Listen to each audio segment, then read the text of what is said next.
देखो, mapping bye elementary functions. आपके पास z एक फंक्शन है, z एक कॉम्प्लेक्स नंबर है जिसकी वैल्यू आपके पास क्या होती है, x plus iota y। Okay, यहाँ आपके पास दो फॉर्म्स होती है। मैं अगर बात करूँ किसकी, एफ ऑफ जेड की, then value of f of z is u plus iota v। Okay, u is a function of x and y and v is also a function of x Y.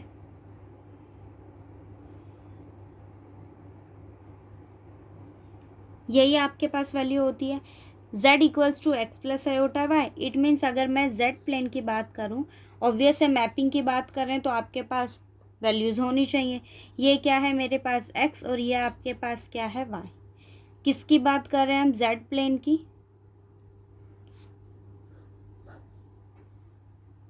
Omega plane.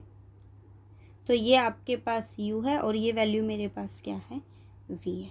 Okay, क्या कहता है ये कि अगर आपके पास z है x plus iota y, suppose मेरे पास कुछ ऐसे डोमेन है जहाँ मेरे पास क्या है, z है, और मैपिंग मुझे बनानी है। मैपिंग ऑब्वियस है, आफ्टर अ फंक्शन मैंने क्या ले लिया, z, और फंक्शन पर अगर मैं मैपिंग बनाऊंगी तो वो मुझे क्या देगा, u प्लस आयोटा v। मतलब वो कौन से प्लेन में फॉर्म कर रहा है, u और v, जहाँ आपके पास वैल्यू क्या होती है उसकी, ओमेगा। मतलब ओमेगा प्लेन में आपके पास z है x और रियल पार्ट उसका है x और इमेजनरी पार्ट आपके पास क्या है, y। इसको देखें तो यहाँ आपके पास रियल पार्ट u है और ये क्या है आपके पास, इमेजनरी पार्ट है। तो आफ्टर अ फंक्शन मैंने f ले लिया मैपिंग के बाद, वो z प्लेन पहले क्या था आपके पास, डोमेन की अगर मैं बात करूँ तो यहाँ आपके पास क्या है, z प्लेन, और आफ्टर अ मैपिंग आपके पास क्या आया, omega plane. Real part x है और रियल पार्ट u है, इमेजनरी पार्ट आपके पास v है, और यहाँ इमेजनरी पार्ट भी, यहाँ क्या है, y है, और यहाँ आपके पास इमेजनरी पार्ट क्या है, v है। ओके, ये मैपिंग है। और अगर हम बात करें मैपिंग की 1-1 की, तो वो आपके पास क्या होगी कि हर एक्स वाई के लिए आपके पास क्या एग्जिस्ट करना चाहिए, यूनिक यूवी। ओके, अब आप ये देखो, इसके पास कुछ रिलेशन होते हैं। क्या रिलेशन आपके पास होता है, देखो फर्स्ट अगर मैं बात करूं ट्रांसलेशन की, सो ट्रांसलेशन का मतलब ये होता है आपके पास जो भी टर्म है, या अगर मैं बात करूं ओरिजिन की, आप क्या करते हो, उसको शिफ्ट कर देते हो।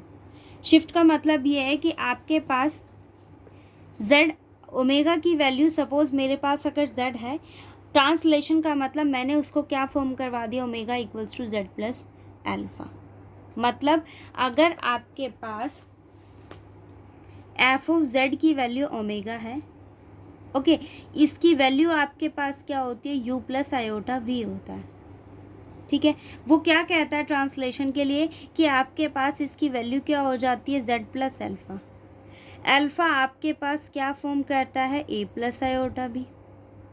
मतलब आपके पास अब इसकी वैल्यू क्या हो गई, x प्लस a, और अगर मैं इमेजनरी पार्ट की बात करूं तो क्या हो गया, y प्लस b। मतलब आपके पास पहले अगर x था तो अब उसकी वैल्यू क्या हो गई, x प्लस a, और अगर इमेजनरी पार्ट की वैल्यू आपके पास y थी तो वो कहाँ शिफ्ट हो गया, y प्लस b पर। ओके, ये आपके पास ट्रांसलेशंस हैं। अगर आपके पास वैल्यू a है, जैसे अगर मैं बात करूँ, वो क्या कहता है, q कोट्स, अगर सपोज आपके पास p जो है वो क्या है, एक्स वाई है, बट अल्फ़ा के बाद वो कोट्स क्या हो जाएंगे, x plus a and y plus b। मतलब वो आपके पास क्या हो गया, शिफ्ट हो गया। ओके, जैसे सपोज ये एग्जांपल देखो, व्हाट इज द डोमेन और region of the omega plane into which the rectangular region in the z plane bounded by the lines x equals to 0, y equal to 0। x 0 कहाँ होता है, इस axis पर, y 0 कहाँ होता है, इस एक्सिस पर। x इक्वल्स टू 2, x आपके पास 2 यहीं कहीं फॉर्म करेगा, एंड y इक्वल्स टू 1। वो कहता है मैप्ड करता है कहाँ, जब आपके पास z की वैल्यू क्या होगी, ओमेगा की वैल्यू क्या है, z प्लस 1 माइनस 2 आयोटा। अब आप वैल्यू को देखो ज़रा, मुझे क्या गिवन है, y 0, x 0, x equals to 2 and y equals to 1। ये रीज़न आपके पास है। ओके, अब वो क्या कहता है, वैल्यू उसने क्या ले ली, z plus 1 minus 2 iota. Okay, but आपके पास वैल्यू होती क्या है z की? x plus iota y plus 1 minus 2 iota. It means x plus 1 y minus 2। ठीक है, अब आपके पास क्या क्या कंडीशंस गिवन है? x0 y 0। सपोज आपके पास x इक्वल्स टू 0, सब्सिट्यूट करेंगे हम x इक्वल्स टू 0, तो u की वैल्यू आपके पास क्या आ गई? अगर आप देखो तो यहाँ आपके पास रियल पार्ट क्या है? u equals to x plus 1, और अगर मैं बात करूँ इमेजनरी पार्ट की तो उसकी वैल्यू आपके पास क्या है? y minus 2। आपको किसकी वैल्यूज़ गिवन है? z प्लेन में। सब्सिट्यूट करो, x की वैल्यू 0 है, देन u किसके इक्वल होगा? 1 के। y अगर आपके पास 0 है तो उस केस में वैल्यू क्या हो जाएगी v की? -2। ओके, अब आपके पास x की वैल्यू क्या है? 2। x की वैल्यू 2 है, देन u की वैल्यू क्या हो जाएगी? 3। And y equals to 1, then v equals to -1।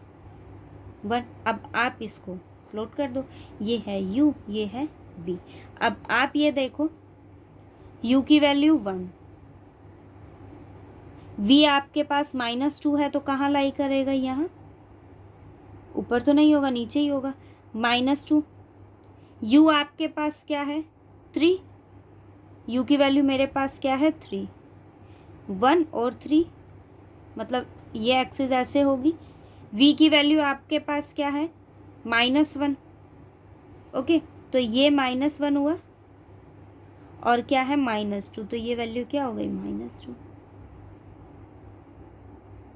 मतलब पहले ये था और उसका ट्रांसलेशन कहाँ हो गया? ओके, ये आपने मैपिंग बना दी। नेक्स्ट देखो रोटेशन। रोटेशन में क्या होता है? By this transformation the image q of a point p in the z plane is obtained by rotating the line OP through an angle theta. मतलब अब आपके पास रोटेशन किसके अलोंग होता है? थीटा के अलोंग होता है।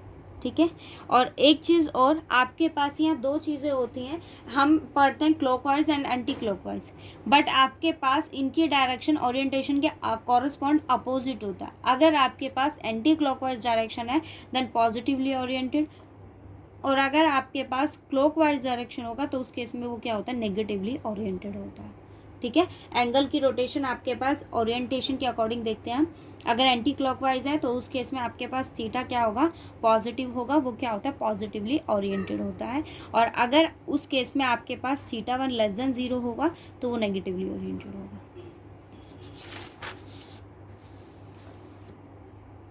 एग्जाम्पल देखते हैं, देखो इसका भी।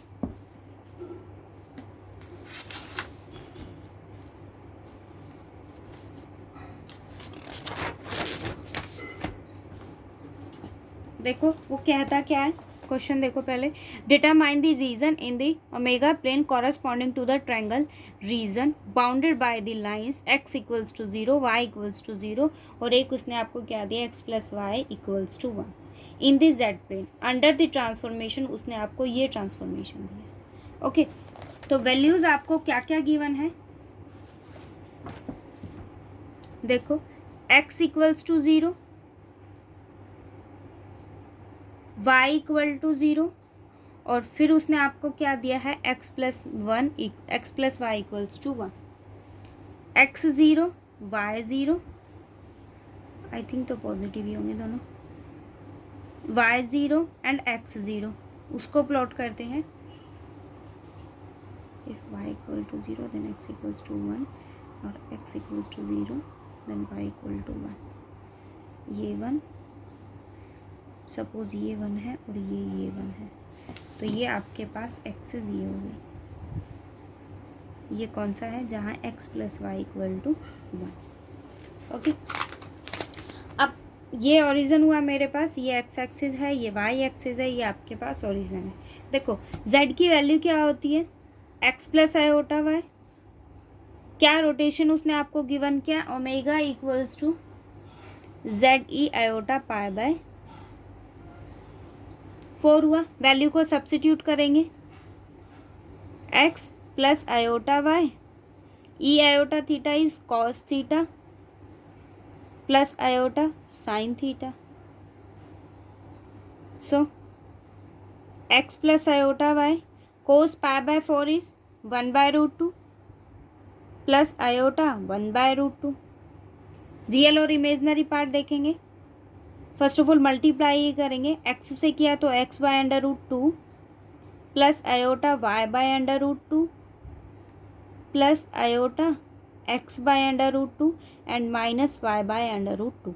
तो रियल पार्ट आपके पास यहाँ u की वैल्यू क्या हो गई, x minus y over under root 2 और v की वैल्यू आपके पास क्या हो गई, x plus y over under. Okay, अब आपके पास कंडीशंस क्या क्या गिवन है, x0 y0 and x plus y equals to 1. Substitute करेंगे. देखो if x equals to 0 then u equals to minus y by under root 2. Okay, और v की value आपके पास क्या हो जाएगी, y by under root.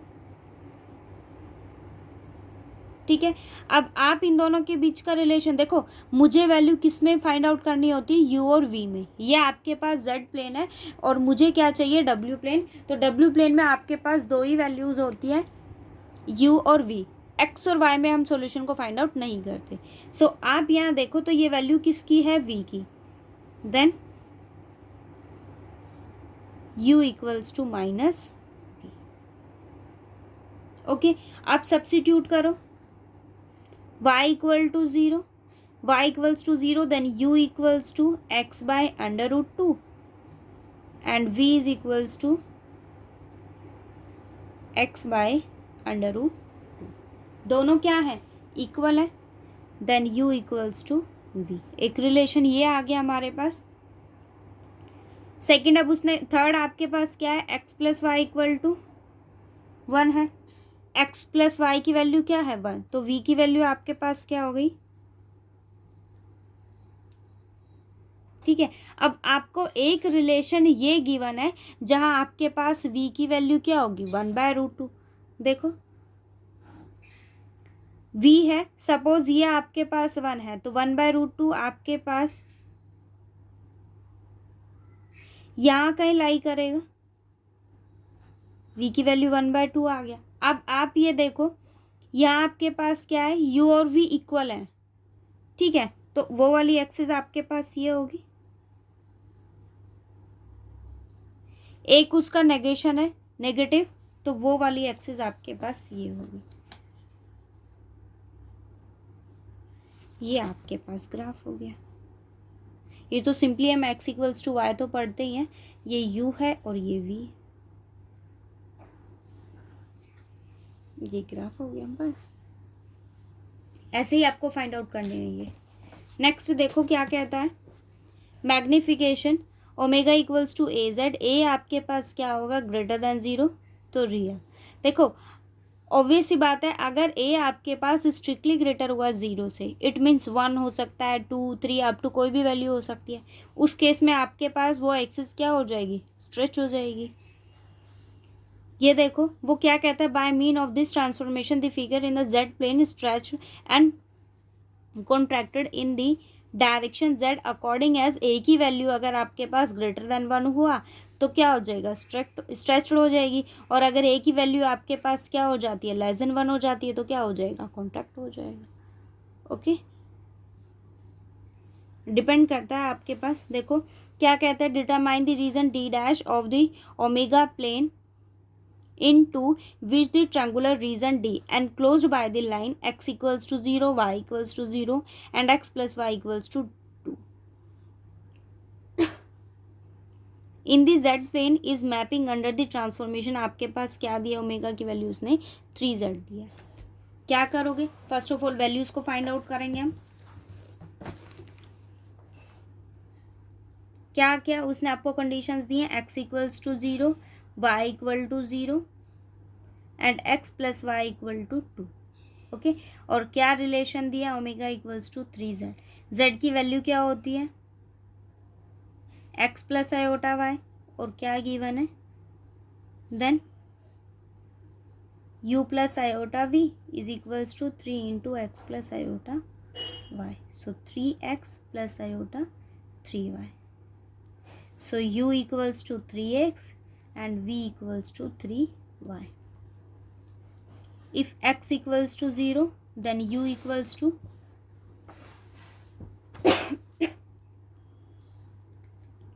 if x equals to 0, then u equals to 0. If x equals to 0, second condition क्या है, y equals to 0. सो उस केस में आपके पास v की वैल्यू क्या हो जाएगी, 0 हो जाएगी. अब नेक्स्ट कंडीशन देखो, आपके पास क्या कहता है, x plus y equals to 2 है. Then u plus v equals to 3 into x plus Y.